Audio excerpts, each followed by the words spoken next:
Martin Luther King was definitely a pioneer of his time to use his voice to what he believed in. He energized groups to carry the message. It wasn't all about him, and he did it in such a loving way that it's impossible not to follow that example. I think the way that he used his voice and his platform, no matter if it was in the eyes of ridicule or imprisonment or whatever the case was, he didn't back down from that. And so for us, it's inspiration to use our voice and our platform to speak for those that can't speak for themselves.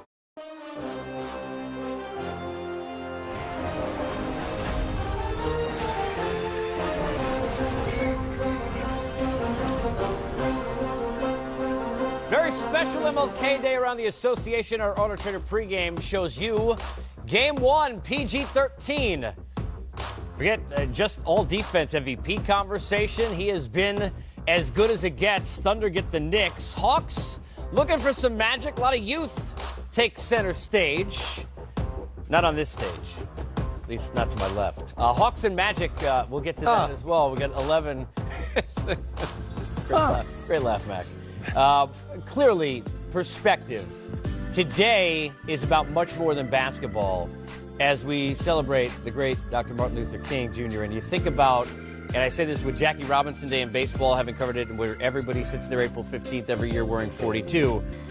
We recognize this day. We should appreciate and believe in the message every single day. As we bring you in to our set, our Trader pregame, Casey Stern, my Hall of Famers, Zeke, Mac. Isaiah, when you sit there and you think about the importance of passing on the message to young athletes and young African-American athletes who are sitting there who may not truly understand the appreciation they should have of what this day means, how important is it for you that basketball takes center stage in that relationship on MLK Day? I think it's extremely important that basketball and sport represent this day, because, when you come together in sport, there's really no race, there's no religion, there's no culture. It's just really about people coming together, loving each other, and trying to win or trying to accomplish a goal. What Martin Luther King stood for and what he was trying to do was to make us all equal in the eyes of the law. So there's a great history lesson here in terms of being equal under the eyes of the law, fighting for justice, fighting for equality, fighting for, equal rights in terms of the Voting Rights Act. We grew up in the 60s, played in the 70s, and I'll let Kevin, speak to how important the Celtics were during this period of time and what Red Auerbach did with Bill Russell. But I mean, when you talk about the history of sport and you talk about the history of this day, we always see that iconic picture of Malcolm X, Muhammad Ali, Jim Brown, Kareem Abdul-Jabbar. What does that picture stand for? It stands for people fighting for equality, but using the law, using protests, using marches, but understanding how the law works in this country, and then trying to change those laws, trying to abide by the U.S. Constitution, trying to be a part of the Constitution, trying to be a part of the fabric of America. That's what MLK was all about, and that's what MLK Day represents. Mac, Zeke references that you think about the Boston Celtics and Red Auerbach, and there are names like his and Branch Rickey in baseball and others who have been so instrumental in this. And I love something we were talking earlier, there's no white, there's no black, only green. Yeah. And the common denominator that sports not only presents in general, but how much of that in this league really began with the organization that you played for. How much of that did you feel? Give us a sense of what that was like being a part of it. Very much. I mean, red, yeah, there's no black or white, there's green, because the more we win, the more money we're going to make, and we're all going to make it together, and, we all do better together. Basketball is an unbelievable unifier of people. I grew up in a small little mining town. I didn't know any black guys growing up. I went down to the University of Minnesota, And I had no preconceived notions of anybody. I went down there, and some of the black guys on my team became way better friends than some of the white guys. And so I never looked at people from color. And like you say, when you're on the floor, you're just out there playing. The ball has no idea what color you are. Yeah. You're just moving it and stuff. And taking it back to the Celtics, Red felt like that. Red started 5 black players, first guy to do that. Yeah. He gave the head coaching job to Bill Russell. So Bill Russell was the first player coach, black. I think it's important that you cite the date. I think Martin Luther King was assassinated in '68. Russell became player head coach, 69. Yeah, I mean, but that's how important the Celtics were. Yeah, and that was a wild time. Zeke and I grew up in the '60s, in the '70s, played in the '70s in college, and played in the pros in the '80s. But it felt like I grew up in a completely different world than today. I mean, I did not see a lot of color and a lot of stuff. Never dawned on me that you were different than me because of your skin color. It was honestly who you were as a person. I liked good people. I liked people that were fun. I liked people like to laugh and stuff like that. So I had universal. Didn't matter what skin color you were.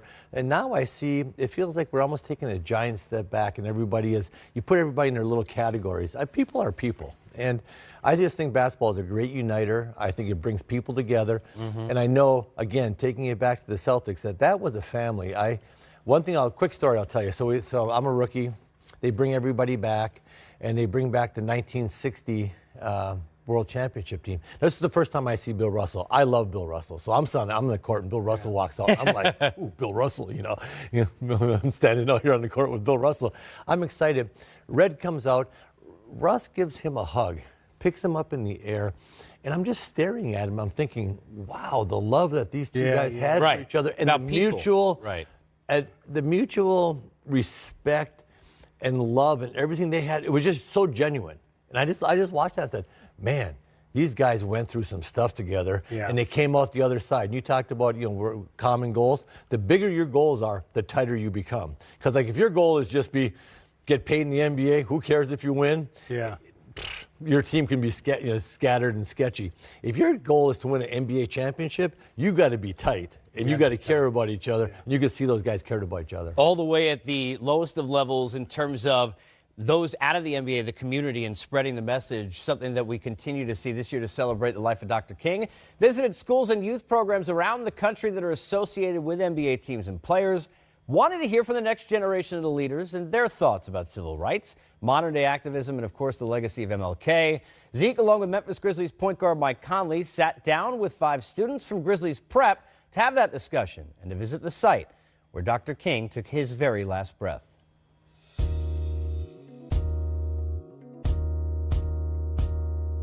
We're going to be talking about Martin Luther King and his significance in terms of social activism and his impact that he had on the world. When you think of Martin Luther King and social activism, what comes to mind? I think of him as a very good civil rights leader. I think about what can I do in my community to help others. I think about voices that want to be heard, that aren't afraid to take risks just to be heard. I think of Martin Luther King as a person who fought without violence, and also as a man who always stuck up for what he believed in and wanted to eliminate all Jim Crow laws. Man, this guy really had guts to step up for what was right, and I just want to be like that too. Because right now we're just going backwards instead of forwards. That's just a snippet of a feature you can see in its entirety tonight, 5 p.m., or this afternoon, I guess, 5 p.m. Eastern on the TNT pregame. Zeke, what did it mean to you? What do those types of conversations mean to you? Yeah, I was impressed, but I was also hurt that we are still dealing with some of the same issues and topics that we were dealing with in the 40s, 50s, 60s, basically since the inception of this country. And to have those young men at such a young age have to come face to face with, they just want to be equal and they want the same opportunities. And, for the one kid to say, that Martin Luther King was a man, and, we visited, the sanitation workers site where when Martin Luther King went down to Memphis, it was about I am a man, because the workers and African Americans at that time were not being treated or seen as men. And for this young man to say, hey, he just wanted to grow up and be a man and to have, you know, the full equal rights under the law, protection, citizenship, so forth and so on. It was very enlightening, but very disheartening to see that we're still going through this. Well, you mentioned a young age. We stay with the Grizzlies. Jaren Jackson Jr., he's been celebrating MLK Day. Since he was a young boy, the Grizzlies and the Pels get together today as part of our broadcast. He'll be doing what he normally does, that's playing basketball. Why don't you see what he was doing when he was 6 years old? Take a look.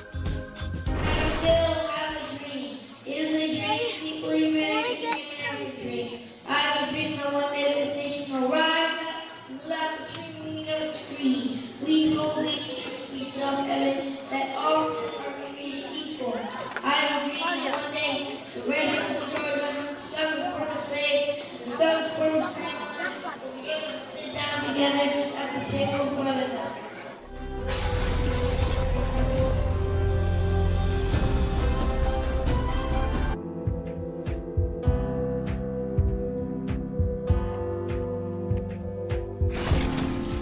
We continue to celebrate MLK Day.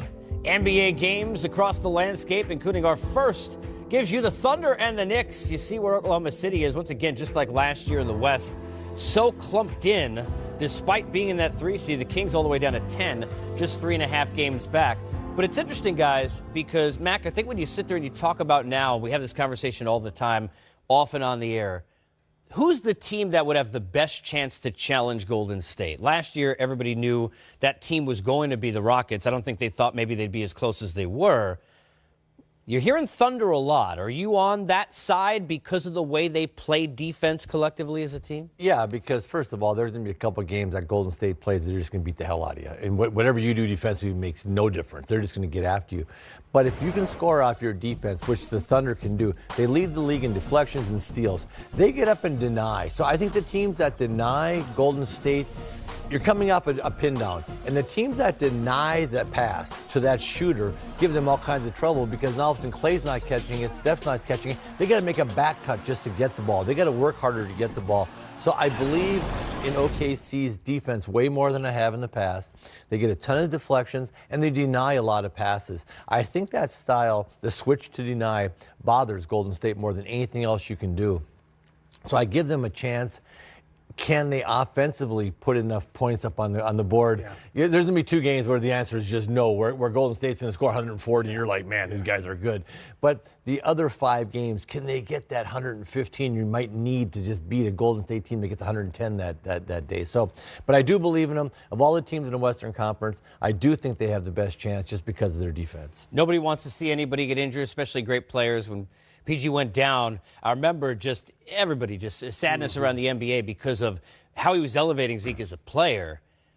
He's a different version, maybe, but is this the best basketball we've seen from him when you look at the defense he's playing and how he has willed this team? I know they got Russ, but he's been the best player on his team this year. Yeah, he's been the best player, and Russ has allowed him to be the best player. Consequently, I think it works. Defensively, I think he has put his DNA on that team. We know he's a very elite defender.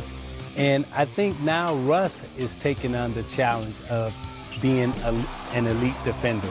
He has the athleticism to be a great offensive player. And I've always said, Mac, if you have the athleticism to be a great offensive player, then you can be a great defensive player also. Absolutely. And I think Westbrook now is taking on the challenge and following the lead of Paul George, becoming an elite defensive player in the league. Yeah, I like they mic'd up Paul George in an Oklahoma City game lately. I can't remember what game it was. But he said, hey, guys, we got to do whatever it takes on whatever effort we got to put into it. And I liked hearing a superstar guy say that, because a lot of guys give you, to be honest, a lot of guys give you the one good effort. That's all you're getting out of me. Yeah. On a defensive possession, sometimes you got to make the 3 and 4 and 5 efforts. And he's really hammering that message home. And I think it's really affected Russ. I think Russ is believing that he can guard anybody, that I'm a great defensive guard. And playing defense starts with a mindset. It starts that I honestly got to believe I can check you, Zeke. Like, I got to get you. And in my mind, I can't be thinking, I can't guard you. What the hell am I doing? I got to say, let's go. I'm going to make you go left. When you rise up for that jumper, I'm getting my hand up. Exactly. And so it's a mindset, and I think Oklahoma City has that. And there's trust building between Russ and Paul George, which I like to see. And they also, they're glue guys, they're supporting cast. From Adams to Jeremy Grant to Schroeder to everybody is given that effort. Schroeder's been a great fantastic. pickup. He's been What do you think that practice is like, him against I mean, Steve Smith called that early. He did. He did. I got to give him credit. He said this is a great pickup for OKC. I didn't see it at the time, but Smitty was right on point. Way to go, Smitty. And Adams gives him a lot of toughness. And you need some toughness in this league. Sometimes absence makes the heart grow fonder. From Adams to Capella. And the Rockets on the court, off of it, CP3 and the entirety of the NBA, celebrating what matters most on this afternoon. To see how he was ridiculed, everyone talked about him, and he still found a way to just be peaceful, So, you know, as angry as we all get at times about how bad this is or how bad that is, I think his perseverance and his message is something that lives on forever.